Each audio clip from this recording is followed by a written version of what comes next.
Hi friends, എല്ലാ കൂട്ടുകാർക്കും പുതിയൊരു റിവ്യൂയിലേക്ക് സ്വാഗതം. അങ്ങനെ ശ്രുതിയുടെ അടുത്ത് ലാവണ്യ പറയുന്നുണ്ട്, കാർട്ടൂൺ ബേബി അഞ്ജലി ചേച്ചി പുറത്തു വരെ പോയിരിക്കുകയാണ്, ഞാൻ പെട്ടെന്ന് സ്പാ ചെയ്തിട്ട് വരാം. അയ്യോ മേഡം, പോയിട്ട് വരുമ്പോൾ ഒത്തിരി നേരം ആവില്ലേ? ഇല്ല കാർട്ടൂൺ ബേബി, പെട്ടെന്ന് തന്നെ വരാം എന്ന് പറഞ്ഞിട്ട് പോകുവാട്ടോ ലാവണ്യ അവിടെ നിന്ന്. അതിനുശേഷം നമ്മുടെ അശ്വിനാണെങ്കിൽ വർക്ക് ചെയ്തുകൊണ്ടിരിക്കുന്ന സമയത്ത് പെട്ടെന്ന് അശ്വിന് ഷുഗർ ലെവൽ കുറയുവാണ്. അശ്വിന് വല്ലാതെ തലകറക്കവും അതുപോലെ തന്നെ കാഴ്ചക്കുറവും ഒക്കെ തോന്നുവാട്ടോ. ആ സമയത്ത് നമ്മുടെ അശ്വിന് ഇങ്ങനെ മനസ്സിലാക്കുകയാണ്, അഞ്ജലി ഇവിടെ ഇല്ലല്ലോ എന്ന് മനസ്സിലാക്കുകയാണ്. വേറെ ആരെയും വിളിക്കാൻ പോലും പറ്റാത്ത അവസ്ഥയാട്ടോ.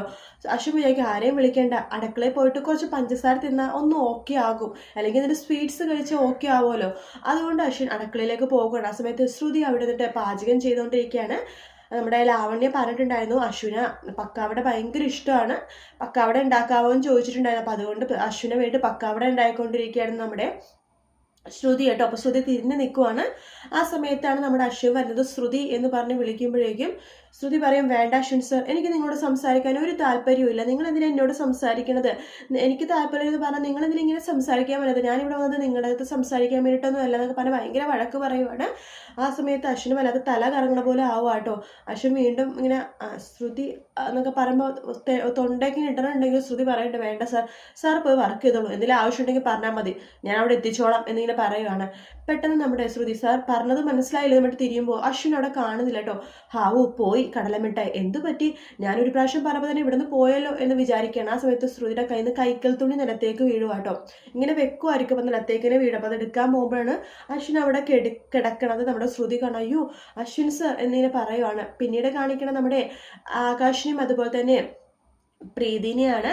ആകാശ് അങ്ങനെ ആ വഴിക്കൊരു പ്രീതിയുടെ വീടിന്റെ വഴിക്കൂടി പോകുമ്പോഴേക്കും ആലോചിക്കുകയാണ്, ശ്രുതിലക്ഷ്മിയുടെ വീട് ഇവിടെ എവിടെയാണല്ലോ, അപ്പൊ പ്രീതി തീർച്ചയായിട്ടും ഇവിടെ ഉണ്ടാവാതിരിക്കാം എന്ന് പറഞ്ഞിട്ട് വണ്ടിയിൽ നിന്ന് ഇറങ്ങുവാണ്. ആ സമയത്ത് അവിടെ ഒരു ചെറിയൊരു മാർക്കറ്റിന്റെ അവിടെയാണോ നിൽക്കണത് വണ്ടി. ആ സമയത്ത് നമ്മുടെ ആകാശ് ഇവിടെ എവിടെയെങ്കിലും തന്നെ പ്രീതി ഉണ്ടാവാതിരിക്കാം, വീടിന്റെ മുമ്പിൽ പോയി നോക്കാം എന്ന് വിചാരിച്ച് നോക്കുമ്പോഴാണ് നമ്മുടെ പ്രീതി അടുത്തുള്ളൊരു പലചരക്ക് കടയിൽ നിന്ന് സാധനങ്ങൾ പലചരക്ക് കടയിൽ ഒരു ചെറിയൊരു ഉന്തുവണ്ടിയിൽ നിന്ന് സാധനങ്ങൾ മേടിക്കുവാണ്. അപ്പൊ നമ്മുടെ ആകാശ്, പ്രീതി ഇവിടെ ഉണ്ടല്ലോ എന്നിങ്ങനെ വിചാരിക്കുകയാണ്. പെട്ടെന്ന് പ്രീതി തിരിയുമ്പോൾ ആകാശിനെ കാണുന്നുണ്ട് കേട്ടോ. സാർ എന്ന് പറഞ്ഞിട്ട് ഇങ്ങനെ ചിരിക്കുന്നുണ്ട്. അതിനുശേഷം നമ്മുടെ പ്രീതി ഇങ്ങനെ ആകാശം അടുത്തേക്ക് വന്നിട്ട്, ആ പ്രീതി താനെന്താ ഇവിടെ എന്ന് ചോദിക്കുമ്പോൾ പ്രീതി ഇങ്ങനെ നോക്കുവാണോ, സോറി പച്ചക്കറി കടയിൽ പിന്നെ പച്ചക്കറി മേടിക്കാണ്ട് പിന്നെ എന്ത് മേടിക്കാനായിട്ടാണല്ലേ എന്ന് വേണ്ടി ഇങ്ങനെ ചിരിക്കുകയാണ്. ആ സമയത്ത് സാറെന്താ സാർ ഇവിടെ? അല്ല പ്രീതി, ഞാൻ പച്ചക്കറി വാങ്ങാൻ വേണ്ടി വന്നതാണ്. പച്ചക്കറി വാങ്ങാൻ സാർ ഇവിടെയാണ് വരുന്നത്? അല്ല, ഞാൻ പച്ചക്കറി വാങ്ങാൻ വരാറുന്നില്ല, തന്നെ കണ്ടപ്പോൾ കുറച്ച് പച്ചക്കറി വാങ്ങാമെന്ന് വിചാരിച്ചു എന്നിങ്ങനെ പറയുവാണ്. ആ സമയത്ത് നമ്മുടെ പ്രീതി ഇങ്ങനെ പറയുന്നുണ്ട്, ചേട്ടാ ഉരുളക്കിഴങ്ങ് കൂടി 1 കിലോ എടുക്കാവോ എന്ന് ചോദിക്കുകയാണ്. ആ സമയത്ത് ആ കടക്കാരൻ പറയുന്നുണ്ട്, ഉരുളക്കിഴങ്ങ് ഇന്നലെ മേടിച്ചല്ലോ, എല്ലാ ദിവസവും മേടിക്കുന്നുണ്ടല്ലോ എന്ന് പറയുമ്പോഴേക്കും ഉരുളക്കിഴങ്ങ് ഞങ്ങളുടെ വീട്ടിൽ പെട്ടെന്ന് തീരും, ശ്രുതിക്ക് ഉരുളക്കിഴങ്ങ് ഭയങ്കര ഇഷ്ടമാണ് എന്നിങ്ങനെ പറയുകയാണ്. അങ്ങനെ പച്ചക്കറിയൊക്കെ ആ ചേട്ടൻ എടുത്ത് കൊടുക്കുമ്പോൾ 110 രൂപ എന്ന് പറയുന്നുണ്ട്. പക്ഷെ പ്രീതിയുടെ കയ്യിൽ 100 രൂപ ഉണ്ടാവുള്ളൂ കേട്ടോ. അയ്യോ 10 രൂപ ഇല്ലല്ലോ, ഒരു കാര്യം ചെയ്യട്ടെ, ഈ ഉരുളക്കിഴങ്ങ് ഇവിടെ വെച്ചോ, ഞാൻ നാളെ വാങ്ങിച്ചോളൂ എന്ന് പറയാണ്.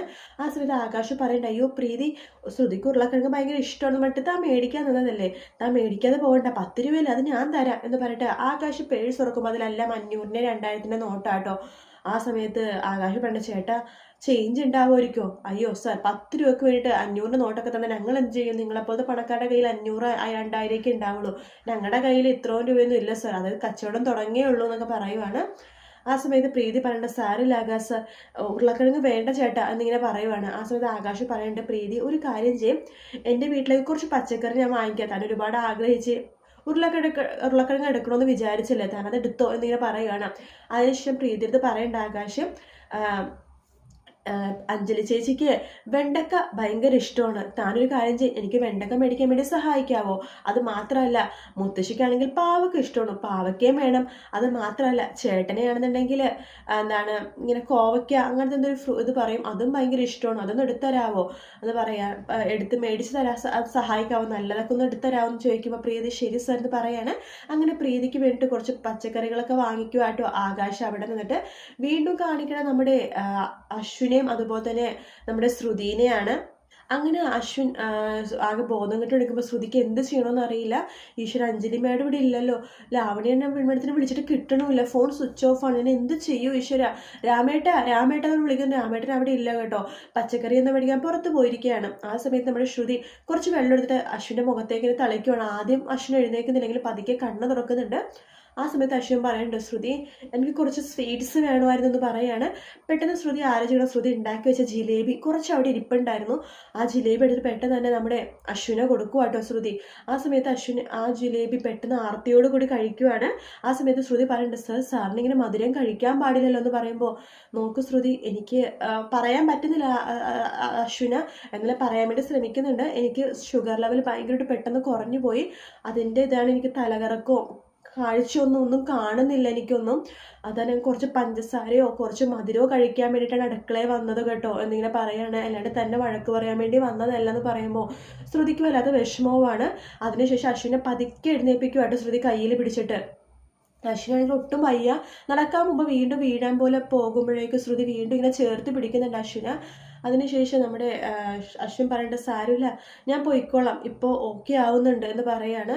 അതിനുശേഷം അശ്വിൻ പതുക്കെ എഴുന്നേൽക്കുമ്പോൾ വീണ്ടും വീഴാൻ പോകുമ്പോൾ ശ്രുതി രണ്ട് കൈ വെച്ച് അശ്വിൻ ഇങ്ങനെ ചേർത്ത് ഇങ്ങനെ പിടിക്കുമായിട്ട് മതിലിൻ്റെ അടുത്തേക്ക്. ആ സമയത്ത് പെട്ടെന്ന് അശ്വിനെ പതുക്കെ ഓക്കെ ആയിട്ട് വരുന്നുണ്ട്. കണ്ണൊക്കെ കുറച്ച് ക്ലിയർ ആയിട്ട് കാണാൻ പറ്റുന്നുണ്ട്, എന്നാൽ ക്ഷീണമുണ്ട് കേട്ടോ. അശ്വിൻ പറയുന്നുണ്ട്, സാരില്ല ശ്രുതി ഞാൻ പോയിക്കോളാം എന്ന് പറഞ്ഞിട്ട് തപ്പി തടഞ്ഞിട്ട് പതുക്കെ നടന്ന് പോകുക കേട്ടോ. അത് കാണുമ്പോൾ ശ്രുതിക്ക് വല്ലാത്ത വിഷമമാണ്. ഈശ്വരൻ എന്ത് വലിയ തെറ്റാ ചെയ്തത്, പാവം വയ്യാനിട്ട് തല കറങ്ങി വരെ വീണു.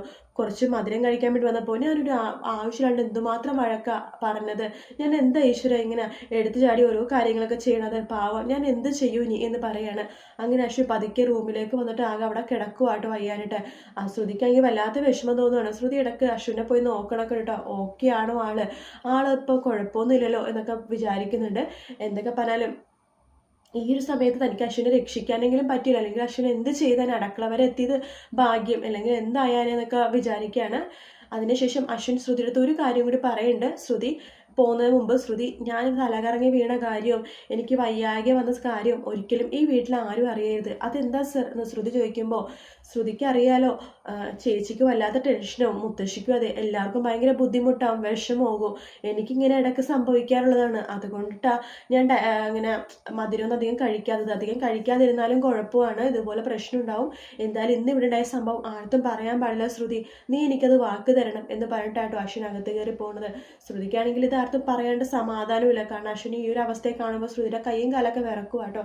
അങ്ങനെ ഒരു സമയത്ത് ശ്രുതിയുടെയും അശ്വിൻ്റെയും പ്രണയം അവിടെ നടക്കുമ്പോൾ ഇവിടെ പ്രീതിയുടെയും ആകാശിൻ്റെ പ്രണയം നടക്കുകയാണ്. ആ ഭാഗമാണ് തിങ്കളാഴ്ച കാണിക്കാൻ പോകുന്നത്. തിങ്കളാഴ്ചത്തെ മാത്രമേ പ്രൊമോ അവർ കാണിച്ചിട്ടുള്ളൂ, ഫുൾ പ്രൊമോ ഒന്നും തന്നെ കാണിച്ചിട്ടില്ല. കാരണം ചിലപ്പോൾ അടുത്ത ആഴ്ച ആ ഒരു കാട്ടിലേക്ക് പോകുന്ന ഭാഗം ഉണ്ടെന്നുണ്ടെങ്കിൽ അടുത്ത ആഴ്ച പ്രൊമോയിൽ നമുക്ക് അറിയാൻ പറ്റും. ആ ഒരു ഭാഗം കാണിക്കണം ഉണ്ടെന്നുണ്ടെങ്കിൽ തീർച്ചയായിട്ടും ഈ ആഴ്ചയായിട്ട് വരാൻ പോകുന്നത്. കാത്തിരുന്ന് കാണാം. വീഡിയോ ഇഷ്ടപ്പെട്ടെങ്കിൽ ലൈക്ക് ചെയ്യാൻ മറക്കരുത്, സബ്സ്ക്രൈബ് ചെയ്യുക. മറ്റൊരു വീഡിയോ ആയിട്ട് വീണ്ടും കാണാം. Take care, bye bye.